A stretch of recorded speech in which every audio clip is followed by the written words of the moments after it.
Neste lugar, onde o sol é inclemente e as chuvas uma rara dádiva dos céus, os homens e as mulheres adoraram a lua e guiaram-se pelas estrelas antes de se identificarem com Alá. Para escaparem ao deserto, subiram às montanhas e aí ergueram vilas e cidades. Onde os rios secaram, criaram oásis. Onde a vida seria apenas acessível às águias, desafiaram o destino. Foi aí, nos lugares mais imprevisíveis e inóspitos, que ergueram as suas casas. Nos planaltos do sul, ousaram moldar a terra que o sol cose.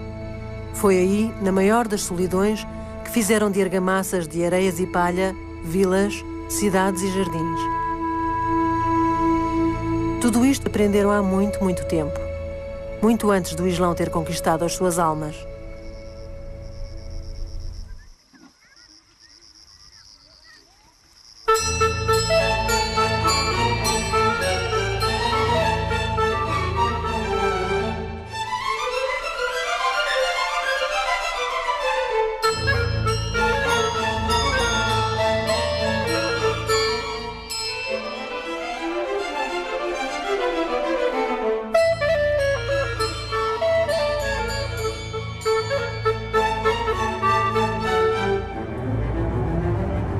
Séculos antes de Cristo, Heródoto constatou ser a Península Arábica o último lugar habitado do mundo conhecido.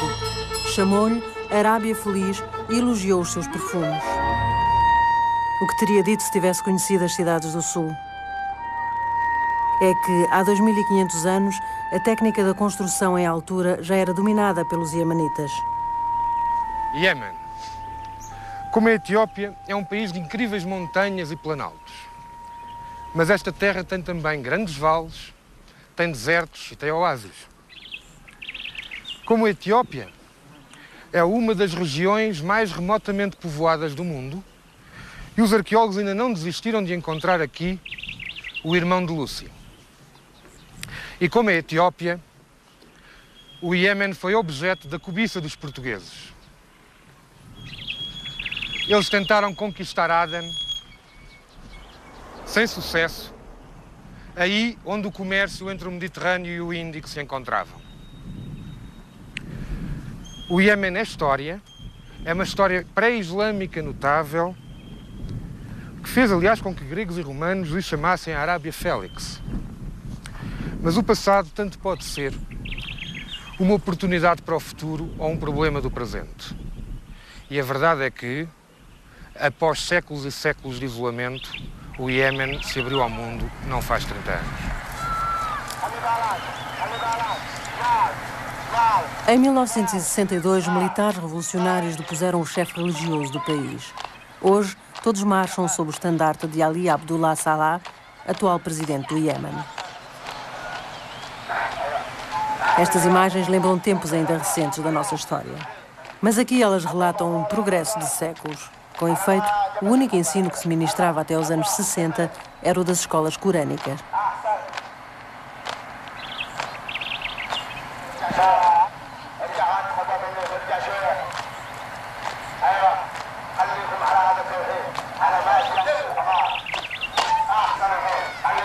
Só uma criança em cada 20 tinha direito à instrução. E a instrução era simplesmente aprender a decorar o livro sagrado do Islão. A Revolução de 1962 começou generosa, mas não teve paz. O Islão tribal resistiu de armas na mão. O país dividiu-se. Ficou islâmico a norte e laico e socialista a sul. Em 1994, a Guerra Civil resolveria esta diferença. O regime herda por isso duas histórias contraditórias. Uma deu às crianças o direito à instrução. Outra reconduziu as mulheres aos serralhos das casas. No entanto, era a mulher a mais lendária figura do Iêmen antigo. O Corão chamou-lhe Bilquis. A Bíblia deu-lhe o nome de Sabá. Foi há 3000 anos, nos tempos do princípio da escrita. Tudo indica que a escrita alfabética, não a pictográfica como a egípcia com bonecos, se terá começado a desenvolver há cerca de 3000 anos, algures entre os fenícios e os semitas. Acontece que, aqui no Iêmen, no sul da Península Arábica, existe um alfabeto que é um derivado desse e que é seu contemporâneo. Trata-se do alfabeto dos sabeus, do reino da rainha de Sabá. É um alfabeto elegante e adelgaçado, e esta lápide, que tem 2800 anos de idade, é uma dedicatória de um senhor desse reino ao deus da lua Almacá. Este alfabeto tem 29 letras, mas todas elas são consoantes, razão pela qual ainda hoje se discute se Almacá é de facto o nome desse deus da lua. A segunda particularidade deste alfabeto é o de que tanto se podia escrever à moda árabe da direita para a esquerda, como o escriba tinha a possibilidade de o escrever da esquerda para a direita. Este alfabeto morreu com o triunfo do Islão, desapareceu daqui. Desapareceu, mas encontrou uma segunda vida. Uma segunda vida na Etiópia, porque é ele que está na origem do antigo ge'ez, do chamado Antiópico Antigo, e que ainda hoje as letras que lá existem, com as quais se escrevem, em língua amara ou tigrina, têm muito a ver com esta. Montanhas de lava vigorosas marcam as fronteiras do promontório de Aden. A sua posição geográfica no cruzamento entre o Índico e o Mar Vermelho é absolutamente excepcional. Ainda hoje, Aden é o principal porto do Iêmen, a sua capital económica. A cidade é muito antiga. Tão antiga que uma lenda garante ter sido aqui que Caim se refugiou depois de ter assassinado Abel. E outra assegura aos céticos ser Aden a cidade que viu nascer a Arca de Noé. Um visitante bolonhês do século XVI, Ludovico Vartema, dizia que a cidade era lindíssima, mas que o mercado se tinha de fazer às 2 horas da noite por causa do extremo calor que durante o dia se sentia.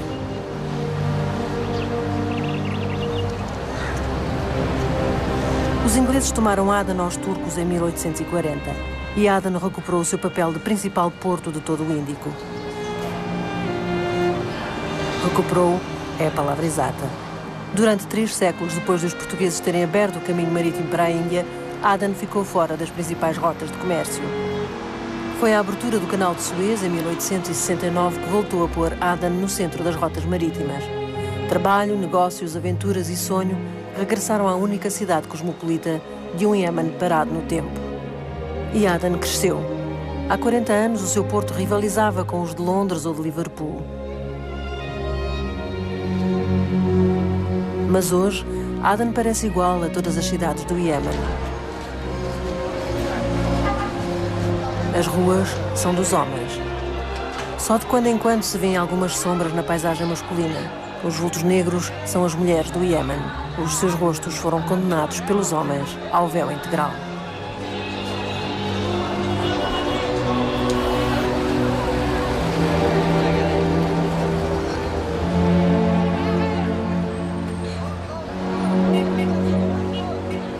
Não era assim durante o protetorado britânico, nem foi assim durante a experiência socialista. Cosmopolita, portuária, industrial, foi em Aden que a revolução se encontrou com as raízes da igualdade. Mas, em 1994, consumida por lutas internas, cercada pelos exércitos do Norte, esgotada e sem água doce, a cidade cede e o véu regressou. É uma história curiosa a do véu. A primeira vez que ele foi imposto às mulheres do Islão foi para as distinguir das escravas e assim evitar que pudessem ser violadas nas ruas de Medina. O véu começou por ser uma proteção contra os hábitos bárbaros dos homens. A prisão só veio depois.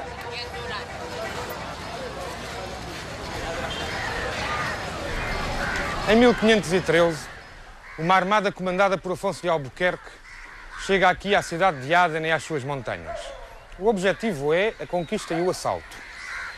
Mas este corre mal e nas explicações que o governador das Índias deu ao rei Dom Manuel, o excesso de zelo foi a razão principal invocada para o fracasso.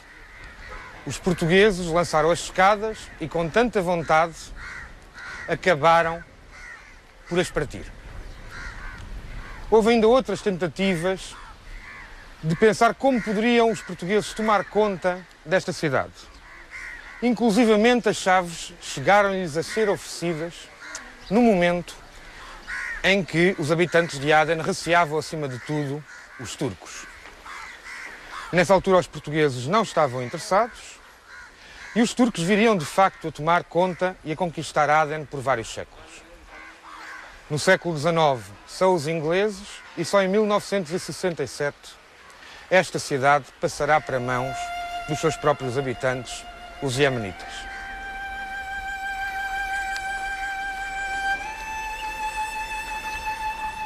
Abandona-se a cidade com a memória de uma carta de Rimbaud. Aden é uma rocha pavorosa, sem um só vestígio de erva. Uma cratera vulcânica tomada no fundo pela areia do mar. Aqui, as paredes da cratera impedem o ar de entrar e nós assamos no fundo deste buraco, como um forno de cal.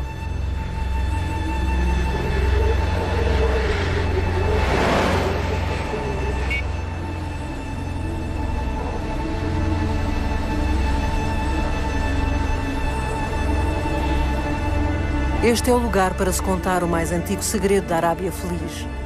Há 3.000 anos, a domesticação do camelo permitiu a organização de caravanas entre o atual Iémen e o Médio Oriente. Essas caravanas transportavam incenso e óleo de mirra, essências tão procuradas pelas civilizações do Mediterrâneo.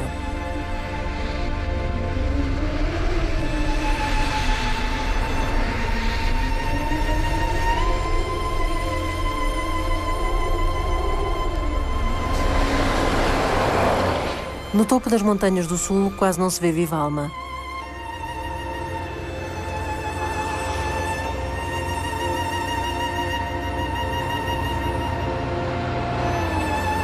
A mirra e o incenso existiam no reino do Hadramaut. Não é fácil lá chegar. De um lado estão as formações montanhosas que o escondem, e do outro o planalto faz fronteira com um deserto temível de 2.000 quilómetros, o Rub al-Khali. A paisagem é muito seca, rude. Os beduínos andam sempre acompanhados pela sua arma.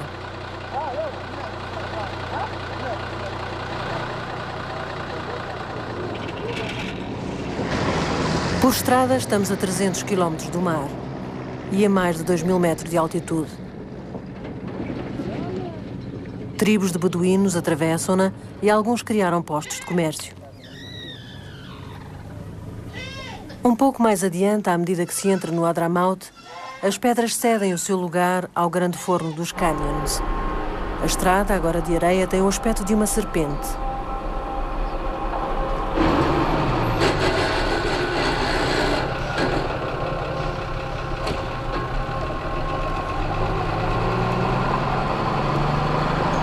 E de repente tudo se transfigura. A escala, as cores e até o sentido da vida. Porque os oásis não são uma construção divina, mas uma das mais extraordinárias criações do homem.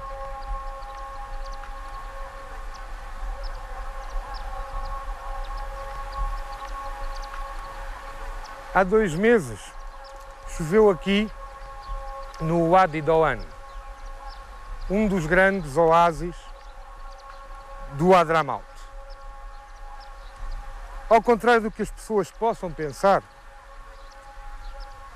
os oásis não são umas poças no deserto com algumas palmeiras. São, de facto, e acima de tudo, o fruto de uma engenharia milenar que o homem desenvolveu contra a violência do sol e a pobreza da terra. Este oásis prolonga-se por 300 quilómetros ao longo do leito de um rio que, em 10 meses de cada 12, está completamente seco.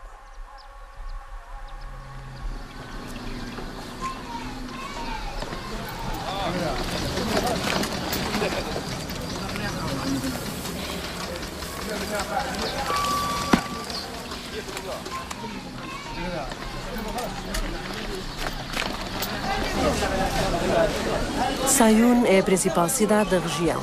De 1490 a 1967, foi dirigida por uma tribo norte-iemenita que emigrou para o sul.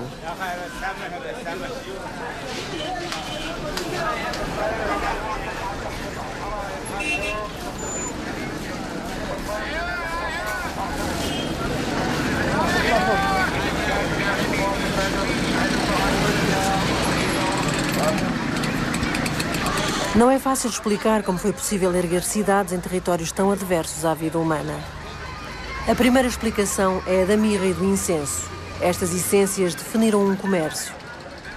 Antes das fumigações por motivo religioso, o incenso já era conhecido no Médio Oriente pelas suas qualidades terapêuticas. Foi o monopólio deste bem raro que gerou o excedente necessário ao nascimento desta civilização urbana em terras desérticas. Contudo, a progressiva implantação do cristianismo no Mediterrâneo trouxe consigo o declínio das essências. Para os cristãos, a fumigação estava ligada aos rituais pagãos. E quando os romanos adotaram o cristianismo como religião de Estado, o Império proibiu as importações de incenso. Apesar disso, as cidades do Hadramaut sobreviveram. Não deve ter sido fácil. Nestas terras, islamizadas no século VII, nasciam mais crianças do que as condições de vida permitiam suportar.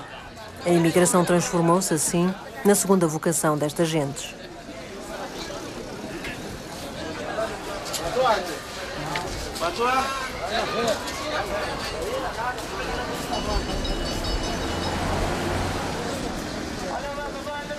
Durante séculos, habitantes do Hadramaut partiram para todos os lugares do Índico. Chegaram mesmo à Malásia e à Indonésia. Viveram do comércio como os seus antepassados do incenso e da mirra. E nunca esqueceram o lugar de partida. Outra das cidades do sul, Tarim, viveu das remessas da imigração e do sucesso alcançado pelos que regressaram.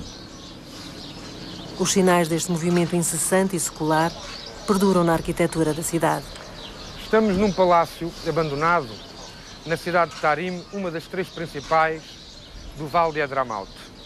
Foi um palácio mandado construir no final do século passado por um imigrante iemenita que foi viver para Singapura.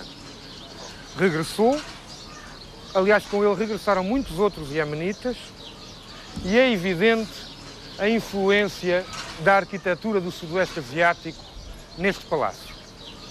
Em qualquer caso, o mais curioso, e que ele nos mostra à saciedade porque está em estado de pré-ruína, é que os materiais de construção usados pelos ricos aqui no Iémen são basicamente os mesmos que usam os remediados e os pobres. A saber, terra e palha, que dão este barro especial da zona sul, a pedra, a madeira para as janelas, para as portas e para as sustentações dos diferentes andares dos edifícios, e ainda a cal.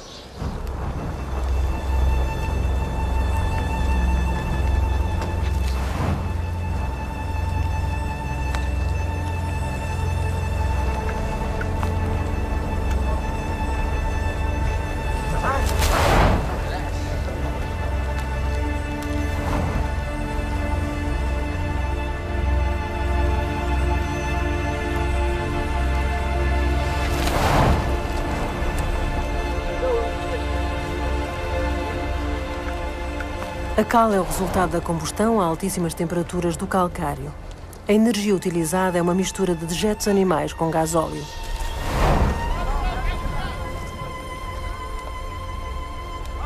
A sua função principal não é decorativa. A cal isola. Isola do calor porque o reflete. Mas no Iémen do Sul tem outro papel. Protege os prédios do curtíssimo, mas violento período anual das chuvas. Por isso, ela se aplica apenas nos terraços. A cal é uma das provas de inteligência da arquitetura do Hadramaut. A segunda prova de inteligência desta arquitetura é o adobe. Os edifícios do sul são de lama misturada com palha. Os operários preparam e retalham e o sol cose.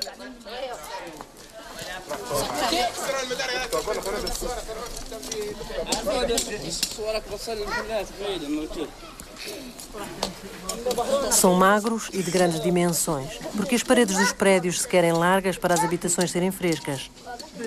E os edifícios precisam de tijolos muito compactados para poderem ser altos.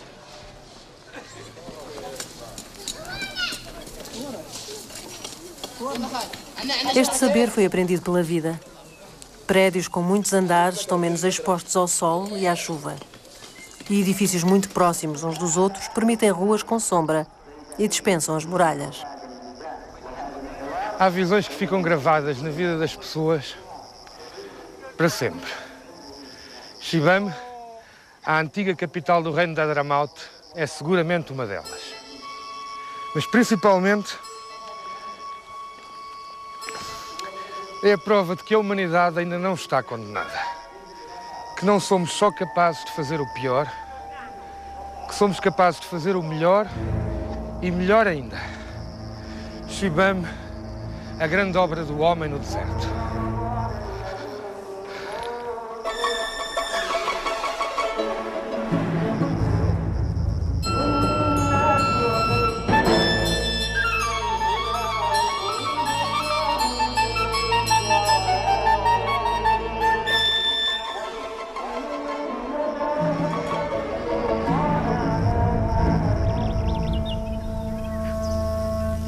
O saber desta arquitetura milenar é a obra máxima de um povo persistente que não dispensa os saberes antigos.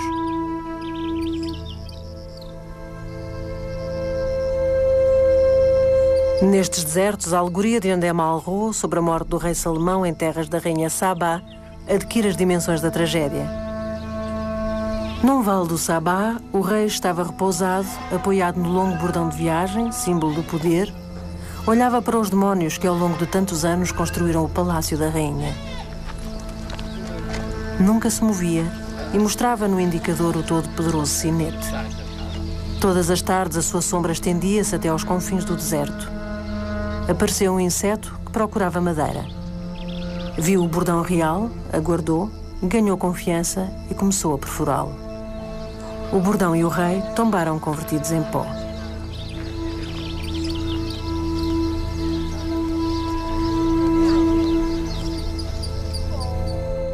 شمال الحمار قلنا والله ما صابوه يمين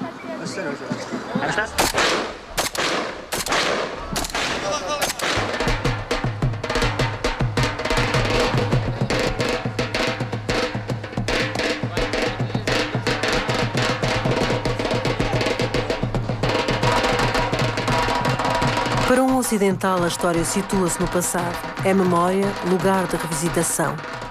No Iémen, não. Esta dança e a jambia, o punhal que os homens usam, são antiquíssimas. Mas nem por isso deixam de pertencer ao mundo de hoje. No Iémen, a história é a sombra do presente. E o presente tem a duração das eternidades.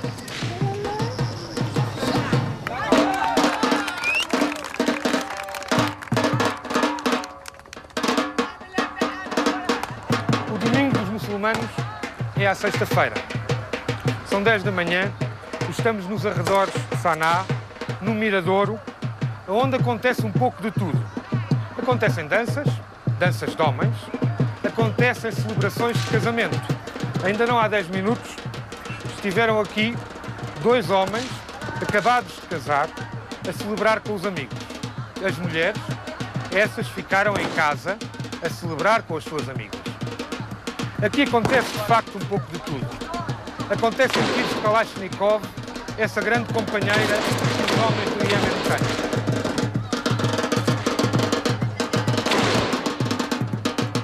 tem. E acontecem as danças tribais, só de homens e repetitivas. O elemento central é a jambia. Em tempos remotos, este punhal encurvado era um exclusivo dos guerreiros.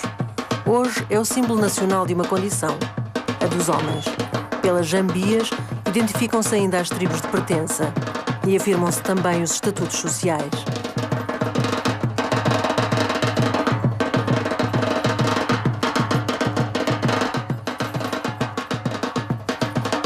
Mas é tempo de passarmos dos arredores de Saná ao coração da capital do Iémen unificado.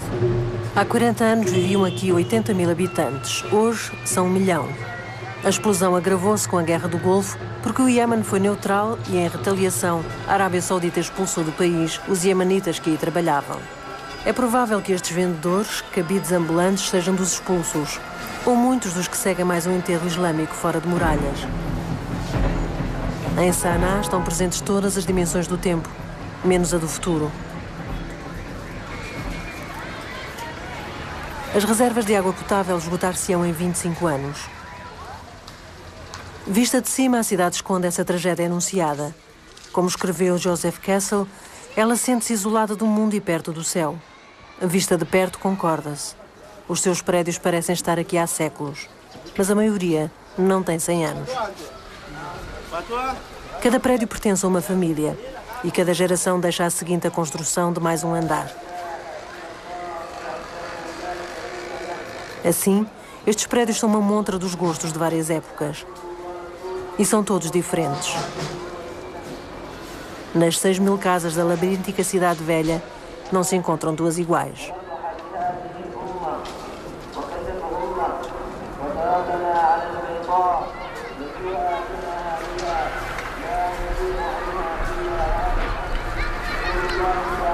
Entre os países árabes, o Iémen é um caso singular.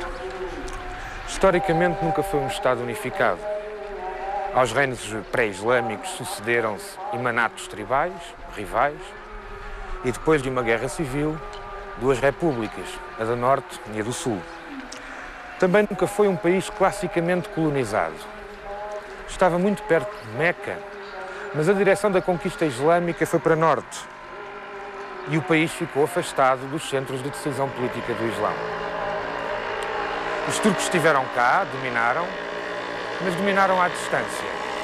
E o mesmo fizeram os ingleses, mais preocupados em controlar o Golfo de Aden do que propriamente em instalar aqui um grande colonialismo.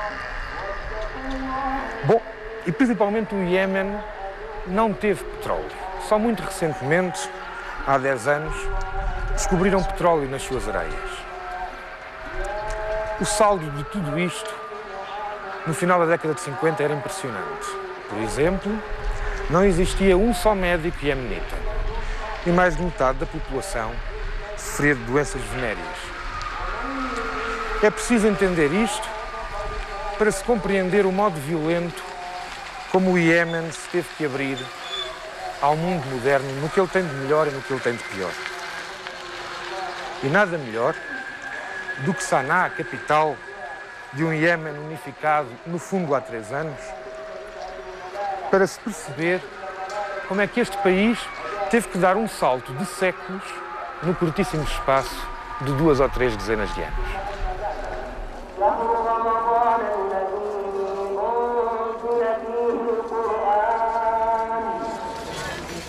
O choque é fantástico. Os sanauítas usam ao mesmo tempo a antiquíssima jambia e a Kalashnikov.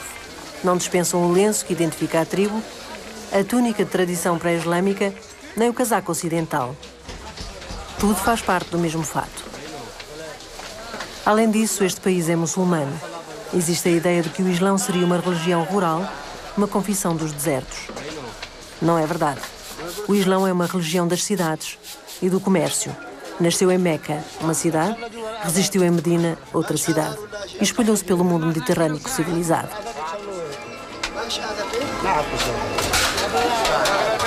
Quando as trevas medievais tomaram conta do Ocidente, foram os árabes que transmitiram aos nossos antepassados algum conhecimento e civilidade. Foram eles e os judeus quem afirmou a força vital do modo de vida urbano, numa Idade Média aprisionada pela ordem feudal.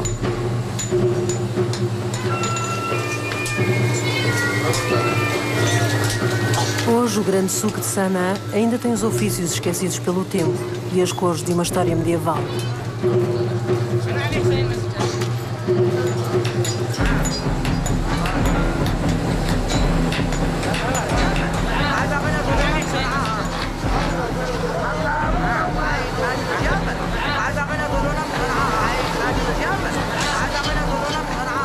Em 1992, uma equipa da Unesco procedia a escavações arqueológicas nas proximidades deste mercado.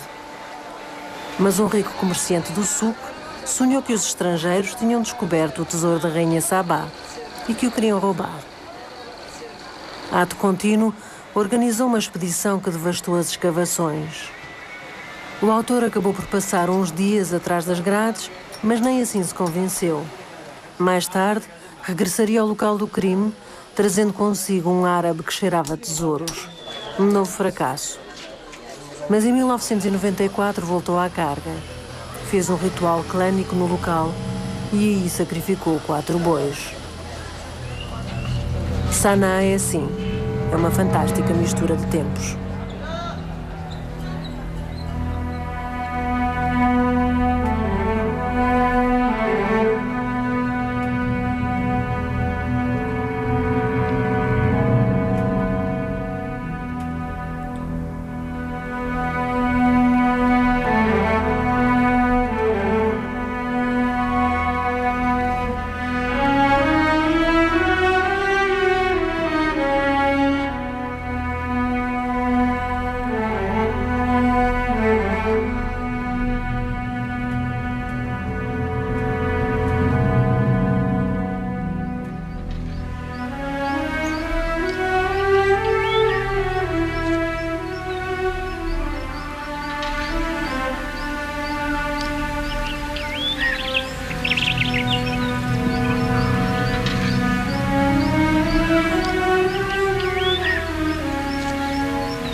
morfologia do Iêmen é extraordinariamente variada.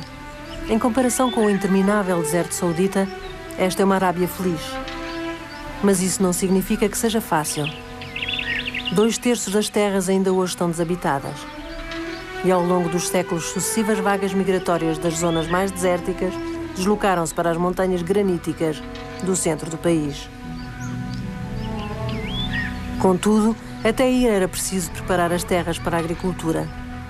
Os iemenitas aprenderam a aproveitar cada centímetro de terra arável. E o ofício da agricultura transformou-se numa arte tão antiga quanto a da arquitetura. Quem percorre estes socalcos fica com a impressão de que os homens atribuíram às mulheres e às crianças as tarefas dos campos. Invariavelmente são elas que se vêem nos trabalhos rurais.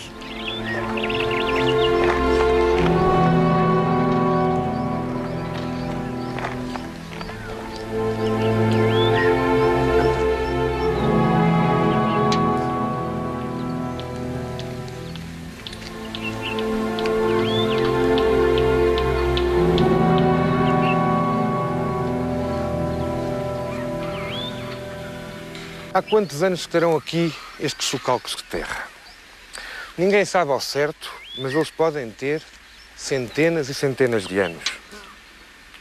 A agricultura de socalcos no Iêmen é uma espécie de contraponto à sua arquitetura das alturas.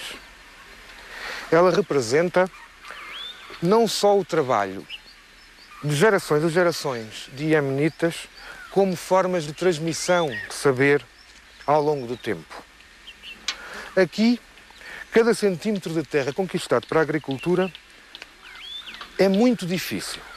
No caso das montanhas, elas são lapidadas à picareta, depois são instalados muros de pequena pedra, muros esses que seguram não só as terras, como a água das chuvas.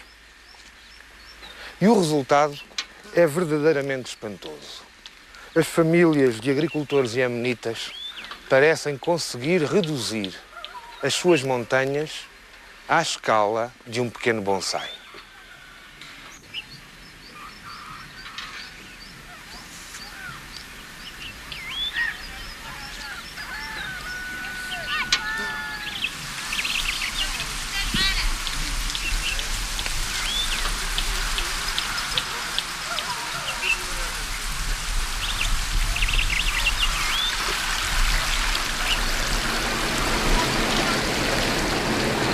Entre desertos e montanhas ainda sobra um espaço para pequenos jardins tropicais. Mas para isso é preciso abandonar as poucas estradas asfaltadas e seguir o caminho dos rios. Este é um país onde toda a vida depende dos cursos de água.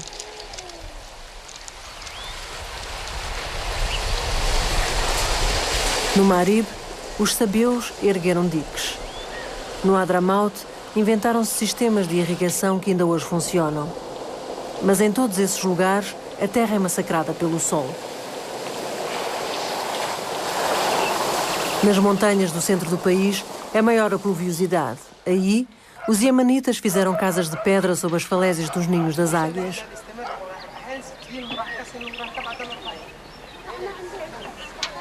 Estamos em Tila, uma das regiões férteis do Iêmen. O tanque ocupa o lugar central da aldeia. Ele é a praça, o lugar que ordena a vida cotidiana. Uma vez mais, são as mulheres e crianças quem recolhe as águas. Aqui se pode contar o último grande momento da presença feminina na história deste país. Nos séculos XI e XII, o principal reino do atual Iêmen foi dirigido por uma rainha. Chamava-se Arwa. Esta mulher era muçulmana, do ramo fatimida do Islão, e foi uma luz de sabedoria no território das rivalidades tribais.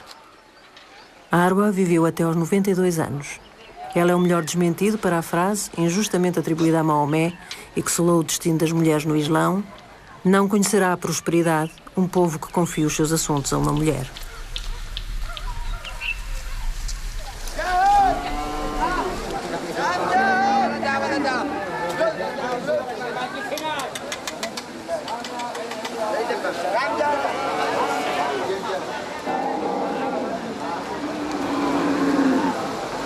No mundo de homens, os mercados são dos homens.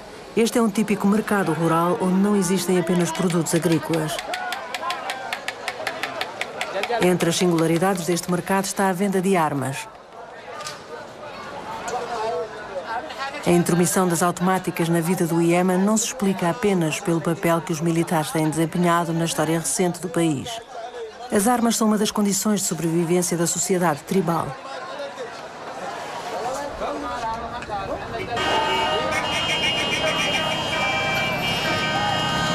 O sentimento de pertença a uma tribo ou federação de tribos remete para a figura de um fundador e de uma descendência secular. É no quadro da tribo que se fazem os contratos de casamento, as compras e vendas de terra, se regula a justiça e se defende o território. As tribos são, por isso, tão antigas quanto estes mercados intertribais. Pelos lenços todos, ficam a saber qual a federação a que se pertence.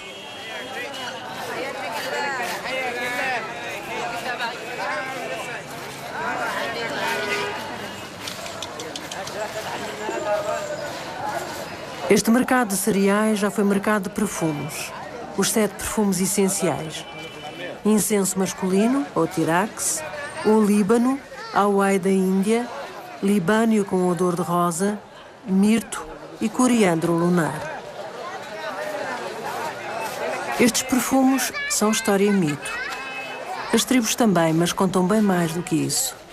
Elas atravessaram os séculos, chegaram até ao século XXI, onde as trocas nos mercados de cereais são reguladas pelo dinheiro, ou as farinhas são o resultado da moagem mecânica.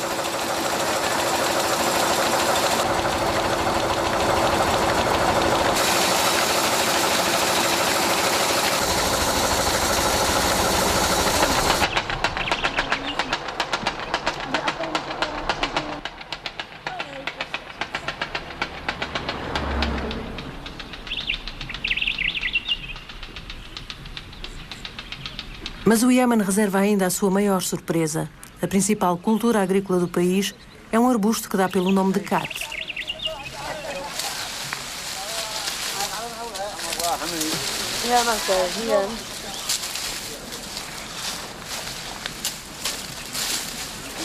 O cat é o tipo de produto que o mundo ocidental classifica, sem margem para dúvidas, como uma droga geradora de forte dependência.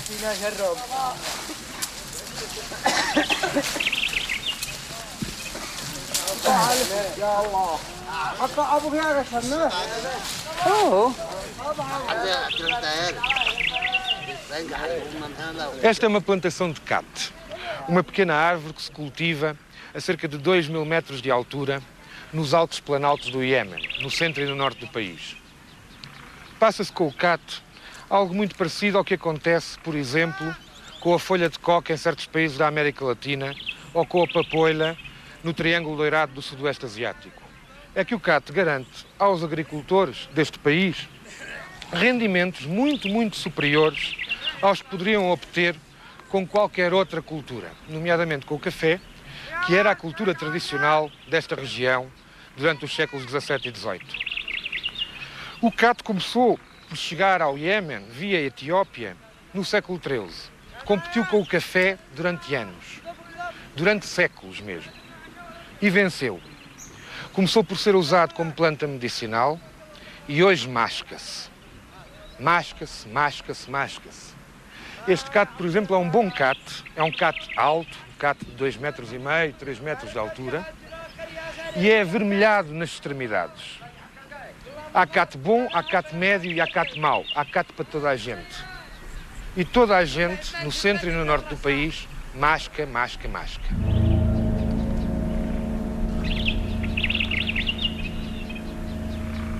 O cat é uma cultura legal. É vendida sem quaisquer problemas em mercados grossistas ou a retalho nas feiras das cidades. Os mercados de cat são diários. Não se percebe bem se este doping natural que se vende aos molhos é a alegria do iemenita ou o flagelo do país. No Iêmen do Sul, a antiga república considerava um flagelo. O consumo só era permitido 2 dias por semana. Atualmente, o negócio é protegido, envolve os interesses de altos dignitários do Estado e o consumo estendeu-se a todo o país. O modo como as famílias aguentam a despesa no cat é uma incógnita. Em média, metade dos rendimentos de um trabalhador consome-se no cat. tivermos em conta que quem trabalha tem a cargo 5 pessoas, estamos então perante um autêntico milagre. O milagre de um país onde os homens vivem para a folha e que ao mesmo tempo apresenta os melhores índices de progresso humano de todo o terceiro mundo.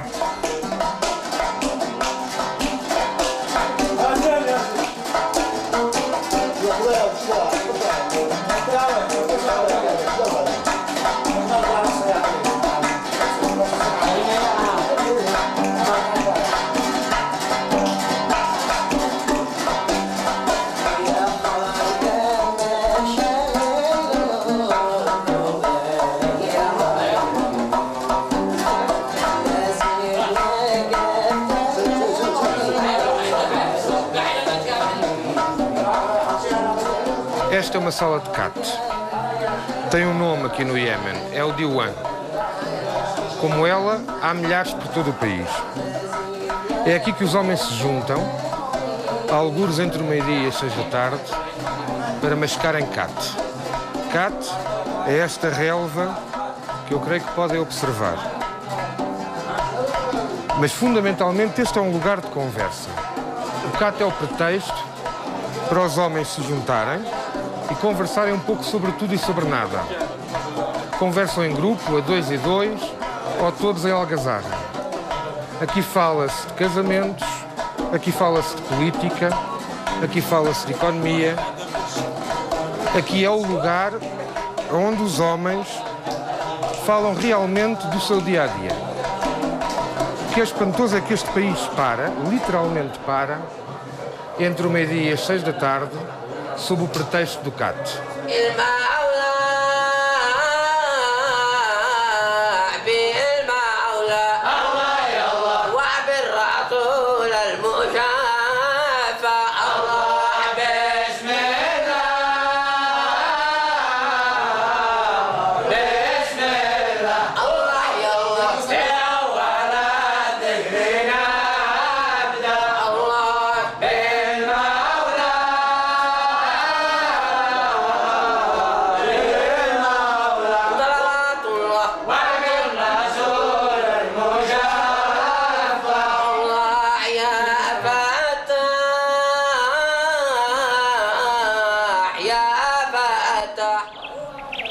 Estamos no segundo dia do mês Ramadão, o mês em que os muçulmanos jejuam.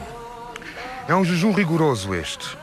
É um jejum de comida, é um jejum de bebida, água incluída, é um jejum de tabaco e, no caso do Iémen, é também um jejum de cat.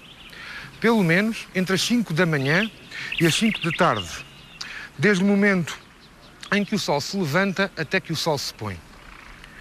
Mas este, o dever do jejum, é apenas um dos 5 que cada crente pratica, ou procura praticar. O primeiro é o da profissão de fé, segundo a qual cada muçulmano declara não existir outro Deus senão Alá e que Maomé é o seu profeta. O segundo pilar é o pilar da oração. 5 vezes ao dia, em momentos muito curtos, cada crente procura comunicar com Deus. O terceiro pilar é o pilar da esmola. 1% do que cada crente tem vai para caridade ou instituições de solidariedade social. O quarto é o do jejum. E o quinto não é obrigatório, mas é altamente recomendável. Cada muçulmano deve, pelo menos uma vez na vida, procurar ir a Meca. Poucos sabem que Maomé, antes de dirigir as suas orações para Meca, rezava virado para Jerusalém. O seu Deus é o mesmo Deus dos cristãos e dos judeus. Claro que há diferenças. Para um muçulmano, o Corão é diretamente a palavra de Deus. Vale mais do que a Bíblia, um livro de profetas e apóstolos. Decorar o Corão e obedecer à sua palavra é entrar em comunhão com Deus. Em tese, o Islão dispensa intermediário entre os homens e Alá. Mas as diferenças de fé não explicam a grande fratura que Maomé representou. Como é que um árabe, Maomé, que viajou pouco, que era um desconhecedor de línguas estrangeiras, pôde, num curtíssimo espaço de tempo, de facto, transformar o mundo de então através de uma mensagem, o Corão, que ainda hoje continua a unir e a dar um sentido de comunidade e um sentido de vida a pessoas situadas nos mais diferentes países e em culturas completamente distintas. Creio sinceramente que, para lá da dimensão espiritual do Islão, ele comportou uma enorme promessa. Uma promessa de poder, uma promessa de unidade e uma promessa de vitória. É preciso entender que Maomé não foi apenas um profeta, como foi Jesus Cristo. Ele foi um político, ele foi um chefe militar e eficaz, ele foi juiz e árbitro e foi também legislador por inspiração divina. O que é espantoso é que, no curto espaço de 22 anos, entre preces e expedições militares, Maomé conseguiu realizar aquilo que pareceria um sonho absolutamente impensável e impossível. Ele conseguiu unir os árabes, não só numa crença comum, como fez com que eles emergissem na cena internacional da época como uma potência mundial. Bom, noutros lugares e noutros tempos, outros povos ou nações conseguiram o mesmo, mas conseguiram-no invariavelmente através de grandes ditaduras, de déspotas iluminados e, regra geral, desapiedados. Não foi o caso de Maomé. Todos os elementos conhecidos sobre a vida de Maomé indicam que ele foi um homem cheio de sensibilidade e bastante sábio. Foi um homem avançado para o seu tempo. O Islão, de facto, inscreve-se numa tradição monoteísta judaico-cristã. O que Maomé fez do Islão foi como que nacionalizar, entre aspas, ou arabizar essa mesma tradição. E foi nessa arabização do monoteísmo que ele encontrou simultaneamente a vocação universalista dessa religião. Eu creio que é este passado forte que nos traz de volta à atualidade. Claramente, creio que os integralismos e os fundamentalismos que assaltam esta parte do continente e esta parte do planeta têm tudo a ver, de facto, com a dificuldade de, no presente, entender a grandeza do passado. Allah!